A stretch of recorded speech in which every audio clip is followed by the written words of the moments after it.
ಯಾರಿಗೆ ಹೇಳೋಣ ನಮ್ಮ ಪ್ರಾಬ್ಲಮ್ಮು.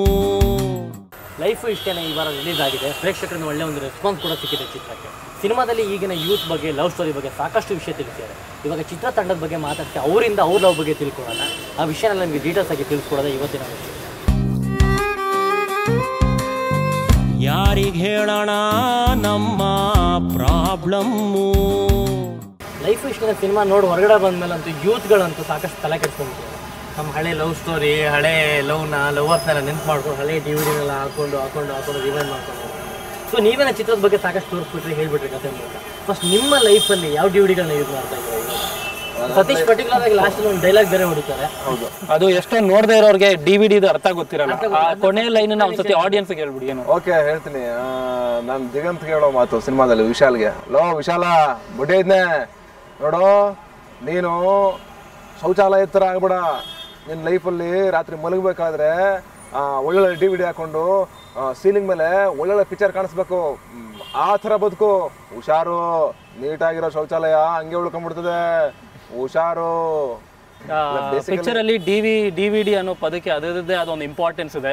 ನೀವು ಹೋಗಿ ಫಿಲ್ಮ್ ನೋಡಿದ್ರೆ ನಿಮ್ಗೆ ಅದರದ್ದು ಏನು ಅರ್ಥ ಅಂತ ಗೊತ್ತಾಗುತ್ತೆ. ಇವಾಗ ನೀವು ಹೇಳಿ ಪರ್ಟಿಕ್ಯುಲರ್ ಆಗಿ ನಿಮ್ಮ ಲೈಫಲ್ಲಿ ಇವಾಗ ನೀವು ಯಾವ DVD ಯೂಸ್ ಮಾಡ್ತಾ ಇದ್ದೀರಿ? ಸತೀಶಿಂದ ನಾನು ಹಾಗೆ ಯೋಚನೆ. ಆ್ಯಕ್ಚುಲಿ ಒಂದೊಂದು ಏಜ್ ಒಂದೊಂದು DVD ಶುರುವಾಗಿದೆ. ಸ್ಟ್ರೀಟ್ ಪ್ಲೇ ಮಾಡ್ತಿದ್ವಿ. ಸ್ಟ್ರೀಟ್ ಪ್ಲೇ ಮಾಡ್ಬೇಕಾದ್ರೆ ಮಂಡ್ಯದಿಂದ ನಾವು ರಾಮನಗರಕ್ಕೆ ಬಂದಿದ್ವಿ. ರಾಮನಗರ ಟೂರ್ ಮಾಡಬೇಕಾದ್ರೆ ಒಂದು ಹಳ್ಳಿಗೆ ಹೋಗಿದ್ವಿ. ಹಳ್ಳಿನಲ್ಲಿ ಸ್ಟ್ರೀಟ್ ಪ್ಲೇ ಮಾಡಬೇಕಾದ್ರೆ ನಾನು ಹಂಗೆ ಸ್ಟ್ರೀಟ್ ಪ್ಲೇ ಮಾಡ್ತಾ ಇದ್ದೀನಿ. ಆ ಕಡೆಯಿಂದ ಒಂದು ಹುಡುಗಿ, ಸುಂದರವಾದ ಹುಡುಗಿ ನಿಂತಿದ್ದಾಳೆ. ಹಂಗೆ ನಾಟಕ ಮಾಡ್ತಾನೆ ಒಂದು ನಾಟಕ ಆಯ್ತು, ಅಲ್ಲೇ ಶುರು ಆಯಿತು. ಅವಳು ನೋಡಿದ್ವಿ, ನಾವು ನೋಡಿದ್ವಿ. ಒಂದ್ಸಲ ಏನೋ ಆಯಿತು, ಅವ್ರ ಮನೆ ಹತ್ರ ಹೋದೆ ರಪ್ಪ ಅಂತ. ಅವ್ರು ನೀರು ಕೊಟ್ಟರು, ನಾನು ಒಂದು ಚೀಟಿನಲ್ಲಿ ನಂಬರ್ ಬರೆದಿದ್ದೆ. ಆಗಲೇ ಕಣ್ಣಲ್ಲಿ ಕನೆಕ್ಷನ್ ಶುರುವಾಗಿತ್ತು. ರಪ್ಪ ಅಂತ ಚೀಟಿ ಹಚ್ಚಿದೆ. ಆ ಕಡೆಯಿಂದ ಫೋನ್ಗಳ ಬರೋಕ್ಕೆ ಶುರುವಾಯಿತು. ಉಪವಾಸ ಮಂಡ್ಯದಿಂದ ನಾನು ರಾಮನಗರಕ್ಕೆ ಬರ್ತಿದ್ದೆ. ಅಲ್ಲಿ ಶೋಳೆ ಬೆಟ್ಟ ಅಂತಿದೆ, ಅಲ್ಲೆಲ್ಲ ಸುತ್ತಾಡಿ ಫುಲ್ಲು ಒಂದು ಒಳ್ಳೆ DVD ಮಾಡಿದ್ವಿ. ಆಮೇಲೆ ಪೈರಸಿ ಆಗೋಯ್ತು. ಇವಾಗಲೂ ರಿವೈಂಡ್ ಮಾಡ್ತಾ ಇರ್ತೀರಾ ಅದನ್ನೆಲ್ಲ? ಇಲ್ಲ ಪಾಪ, ಅವರು ಸಿಕ್ಕಿಲ್ಲ ನನಗೆ. ಆಮೇಲೆ ಏನಾಯ್ತು, ನನ್ನ ಮೊಬೈಲ್ ಕಳೆದೋಯ್ತು. ಆಮೇಲೆ ಮುಖನೂ ಅದು ಅಳಿಸೋಗಿದೆ, ಮುಖಾನು ಅಳಿಸೋಗಿದೆ. ಅದು ಅವ್ರ ಇಮೇಜ್ ಕೂಡ ಬರ್ತಾ ಇಲ್ಲ ನನಗೆ. TV ನೋಡ್ಕೊಂಡು ಹೇಳ್ಬಿಡಿ. ಈ ಕಾರ್ಯಕ್ರಮ ನೋಡ್ತಾ ಇದ್ರೆ ರಾಮನಗರದ ಹುಡುಗಿ, ನಾನು ನೀವು ಎಲ್ಲ ಬೆಟ್ಟದ ಮೇಲ್ಗಡೆ ಸುತ್ತಾಡಿದ್ವಿ, ಫುಲ್ ಲವ್ ಮಾಡಿದ್ವಿ. ಹಂಗೇನ ನೆನಪಾದ್ರೆ ಮತ್ತೆ ನನ್ನ ನಂಬರ್ ಏನು ಸಿಕ್ಕಿದ್ರೆ ಫೋನ್ ಮಾಡಿ DVD ವಾಪಸ್ ತಂದ್ಕೊಡಿ, ರೀಪ್ಲೇ ಮಾಡೋಣ. ದಿಗಂತ್ ಹೇಳಿ. ನಂದು ಈ ತರ ಈಗ DVD ಅಂತ ಹಾಕಿ ನೋಡಿದ್ರೆ ಸಿನಿಮಾದಲ್ಲೂ ತೋರಿಸಿದಾಗೆ ಫ್ರೆಂಡ್ಸ್ಗಳ ಜೊತೆ ಜಾಸ್ತಿ ನೆನಪುಗಳು ಕಾಣುತ್ತೆ, ಬಿಟ್ರೆ ಹುಡುಗಿಯವರು ಅದ್ರಲ್ಲಿ ತುಂಬಾ ಕಮ್ಮಿ ಇದ್ರು. ನನಗೆ ಧೈರ್ಯ ಇರಲಿಲ್ಲ. ನಾನು ಗೊತ್ತಲ್ಲ, ಮಲೆನಾಡಲ್ಲಿ ತೀರ್ಥಹಳ್ಳಿ ಅಂತ ಒಂದು ಜಾಗದಿಂದ ಬಂದಿರೋದು. ಹಾಗಾಗಿ ನಂಗೆ ಧೈರ್ಯ ಬರ್ತಾ ಇರಲಿಲ್ಲ. ಅಲ್ಲೆಲ್ಲ ಹೇಗೆ ಅಂದ್ರೆ ಒಂದು ಚಿಕ್ಕ ಊರಲ್ಲ, ಅಲ್ಲಿ ಪೇಟೆ ಅಂತ, ಪೇಟೆಗೆ ಈವ್ನಿಂಗ್ ಯಾರು ಓಡಾಡಕ್ ಹೋಗ್ತಾ ಇರ್ತಾರೆ, ಒಂದು ರೌಂಡ್ಸ್. ಅಲ್ಲಿಗೆ ಹಿಂಗೆ ಹೋಗ್ಬೇಕಾದ್ರೆ ಯಾವುದೋ ಒಂದು ಬೆಂಗಳೂರಿಂದನೋ ಯಾವ ಊರಿಂದನೋ ಒಂದು ಹುಡುಗಿ ಬಂದಿದ್ಲು. ಸೊ ಅವಳು ನಮಗ್ ತುಂಬಾ ಇಷ್ಟ ಆಗೋಯ್ತು, ನಮ್ಮ ಇಡೀ ಗ್ರೂಪಿಗೆ. ಒಬ್ರಿಗಲ್ಲ, ಗ್ರೂಪಿಗೆ. ಅದು ಹೆಂಗೆ ಅಂದ್ರೆ ದೂರದಿಂದ ನೋಡೋದು ಅಷ್ಟೇ ನಾವು. ಈ ಸಖತ್ತಾಗಿದೆ. ಅಲ್ಲೆಲ್ಲ ಪ್ಯಾಂಟ್ ಎಲ್ಲ ಹಾಕೋರು ಅವಾಗ ತುಂಬಾ ಕಮ್ಮಿ. ನಮಗ್ ಪ್ಯಾಂಟ್ ಎಲ್ಲರೂ ಹಾಕಿದ್ದಾರೆ ಅಂದ್ರೆ ಅವ್ರು ಸಿಟಿ ಹುಡುಗಿ ಬಂದಿದ್ದಾರೆ ಅಂತ. ಸೊ ನಾವೆಲ್ಲ ಸುಮ್ಮನೆ ಅವಾಗೆಲ್ಲ ಲೈನ್ ಹೊಡಿಯೋದು ಅಂತ ತುಂಬಾ ಅಸಹ್ಯ. ಅದು ಹೆಂಗೆ ಅಂದ್ರೆ ಇವಾಗ 2G ಯೂಸ್ ಮಾಡೋರು 3G 3G ಆ ತರ ನಮ್ದು.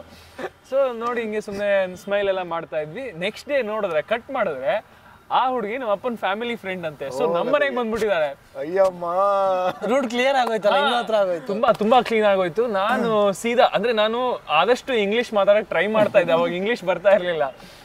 ಸೊ ಅವ್ಳು ನಿಂತಿದ್ದಾಳೆ ಆಚೆ. ನಮ್ಮಮ್ಮ ಹೇಳಿದ್ರು ಅವ್ರು ಕಾಫಿ ಕುಡಿಯಕ್ಕೆ ಮನೆ ಕರಿ ಅಂತ. ಅಂದ್ರೆ ಆಚೆ ನಿಂತ್ಕೊಂಡು ನಮ್ಮ ಮನೆ ಎದುರುಗಡೆ ಗಾರ್ಡನ್ ಇದೆ, ಅಲ್ಲಿ ನಿಂತಿದ್ರು.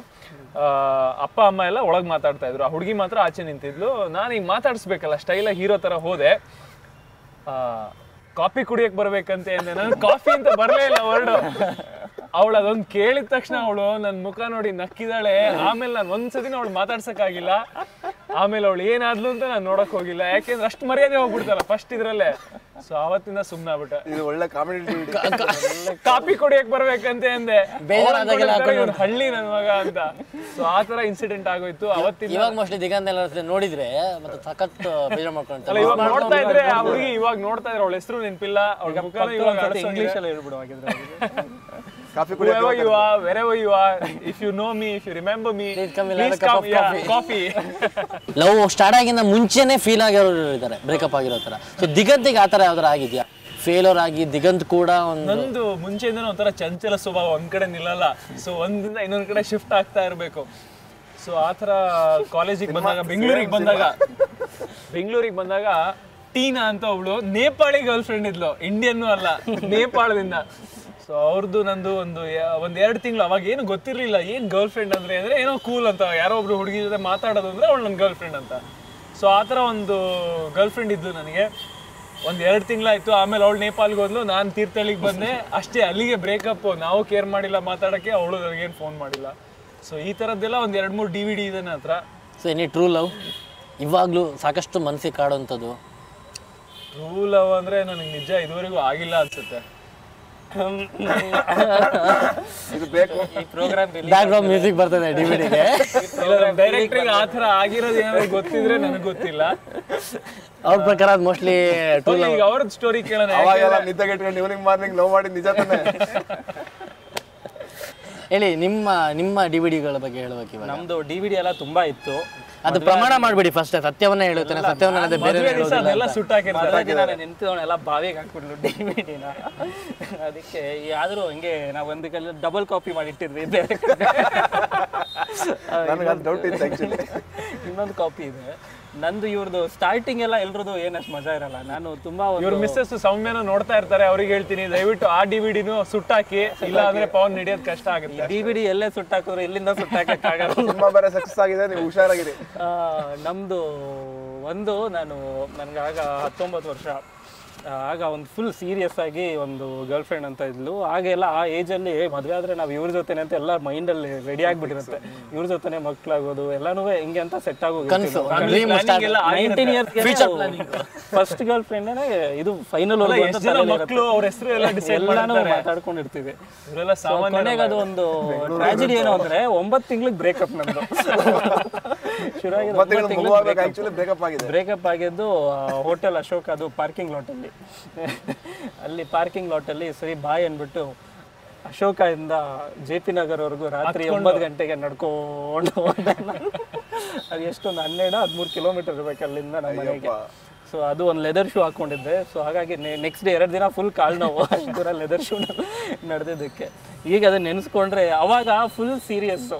ಹಿಂಗಾಗೋಯ್ತಲ್ಲ, ನಡೀತಾ ಏನೋ ಮರೆಯಕ್ಕೆ ಟ್ರೈ ಮಾಡ್ತಾ ಇದ್ದಿದ್ದೆಲ್ಲ, ಅಳ್ತಾ ನಡ್ಕೊಂಡು ಬಂದಿರ್ಬೇಕು. ಈಗ ಒಂದು 10 ವರ್ಷ ಆದ್ಮೇಲೆ ನೆನೆಸ್ಕೊಂಡ್ರೆ ಎಷ್ಟು ಸ್ಟುಪಿಡ್ ಅನ್ಸುತ್ತೆ ಅದು.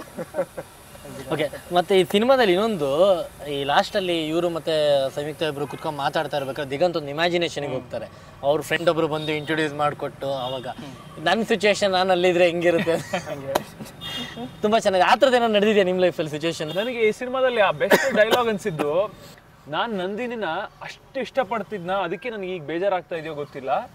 ಬಟ್ ಅವಳು ಬೇರೆಯವನ ಜೊತೆ ಖುಷಿ ಇದ್ದಾಳೆ ಅಂತ ನನಗೆ ಬೇಜಾರಾಗ್ತಾ ಇದೆಯೋ ಅಂತ ಗೊತ್ತಿಲ್ಲ. ಅಂದರೆ ಅದು ಹೆಂಗೆ ಅಂದರೆ, ನಾನು ಅವಳನ್ನ ಲವ್ ಮಾಡಿ ಬೇಜಾರಾಗೋದು ಒಂದು, ಅವಳು ನನ್ನ ಬಿಟ್ಟು ಇನ್ನೊಬ್ಬನ ಜೊತೆ ಖುಷಿಯಾಗಿರೋದಕ್ಕೆ ನೋವಾಗೋದು ಇನ್ನೊಂದು. ಸೊ ಅದನ್ನ ತುಂಬಾ ಚೆನ್ನಾಗಿ ಸಿನಿಮಾದಲ್ಲಿ ತೋರಿಸಿದ್ದಾರೆ. ಅದು ಫ್ಯಾಕ್ಟ್, ಎಲ್ಲರಿಗೂ. ಇನ್ನೊಂದು ಆಕ್ಚುಲಿ ಅಲ್ಲಿ ತುಂಬಾ ಇಂಪಾರ್ಟೆಂಟ್ ವಿಷಯ ಅಂದ್ರೆ, ನನಗೆ ಇದೆಲ್ಲ ಎಕ್ಸ್ಪೀರಿಯನ್ಸ್ ಆಗಿದೆ ಅಂತ ಅನಿಸ್ತಾ ಇದೆ ಅಂತ ಹೇಳ್ತಾರೆ. ನಾನು ಮೊದಲೇ ಯಾವ್ದು ಫ್ರೆಶ್ ಅನಿಸ್ತಾ ಇಲ್ಲ ನನಗೆ.